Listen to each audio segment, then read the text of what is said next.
no puede haber un sistema de admisiones universitarias aparte para los ricos, dijo Andrew Legging, el fiscal estadounidense del distrito de Massachusetts, cuando anunció los cargos por una extensa confabulación en la que decenas de padres adinerados están acusados de sobornar para que sus hijos entraran a universidades estadounidenses de élite. Y agregaré que tampoco habrá un sistema de justicia penal aparte. No me opongo a los cargos. Pero, en cuanto a los comentarios de Legging acerca de la supuesta vigilancia contra la desigualdad en nuestro país, solo me queda reír. Siempre ha habido un sistema de admisiones universitarias distinto para los ricos, así como siempre ha habido un sistema de justicia penal distinto para ellos. Véase Manafort, Paul. La verdadera noticia en la conspiración de sobornos universitarios no es que los ultrarricos hayan descubierto un atajo para ingresar a las universidades de élite. Más bien, la verdadera historia en este caso tiene que ver con los pequeños encantos de los burgueses no tan ricos. En vez de las perfidias de la gente con cientos o miles de millones de dólares, los cargos ilustran la ansiedad que aflige a las personas que están justo por debajo de lo más alto en la jerarquía social. Si observamos a los padres acusados sabremos que simplemente son mini titanes de la tecnología, las finanzas, la abogacía y el entretenimiento, la mayoría perteneciente a una categoría que el multimillonario Peter Thiel alguna vez describió con adolorida simpatía como los millonarios de un solo dígito. Mientras que los multimillonarios están aplastando a la sociedad a gran escala, los millonarios de un solo dígito se están esforzando para aplastarla solo un poco. Más allá de lo que dice el ardid de sobornos sobre la integridad del sistema educativo estadounidense, los cargos cuentan una historia acerca de la democratización de los sobornos o, lo que podríamos llamar de manera acertada, su uberización. Una de las principales funciones de la economía de los últimos años ha sido permitir que la gente en los más bajos niveles del 1% viva como los más ricos, en el nivel del 0,1% al proporcionar conductores, cocineros, asistentes personales, empleados de limpieza, mayordomos, aviones privados y servicios de entrega de comida con tan solo oprimir un botón a cualquiera que tenga la suerte de tener más dinero que tiempo. Ese tipo de conveniencia de solo oprimir un botón ha llegado al negocio de los favores especiales. Los multimillonarios compran a los senadores y a los presidentes, así como a las de museos y cátedras subvencionadas.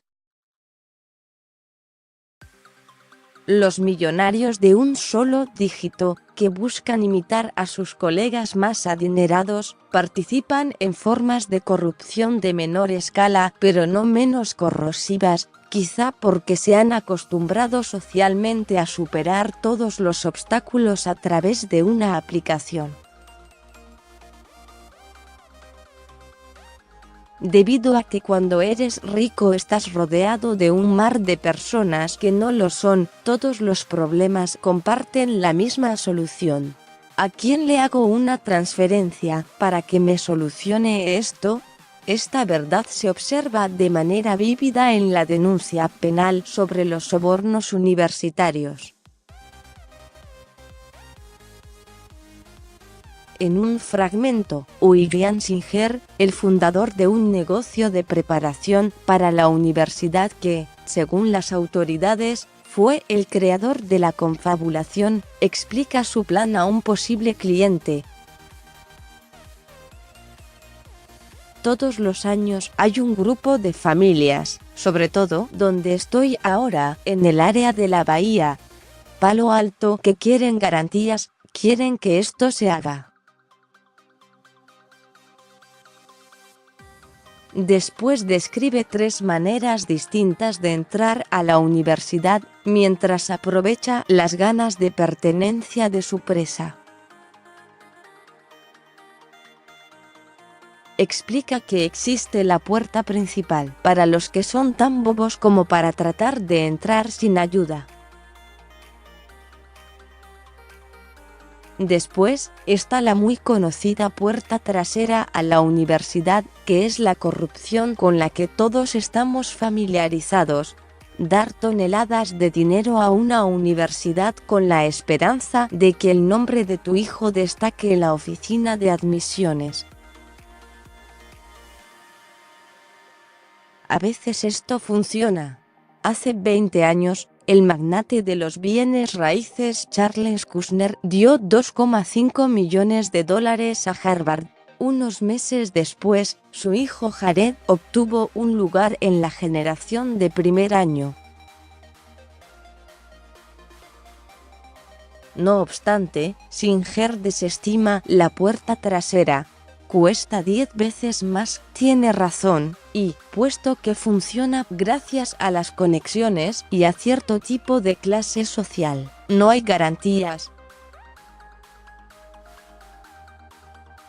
En cambio, Singer explica que ha ideado algo más barato y seguro, algo más parecido a una aplicación. Al entablar conexiones con empleados menos importantes, no choferes que buscan ganar un poco más, sino entrenadores deportivos, asesores de pruebas y un administrador de la universidad, había abierto una puerta lateral para entrar.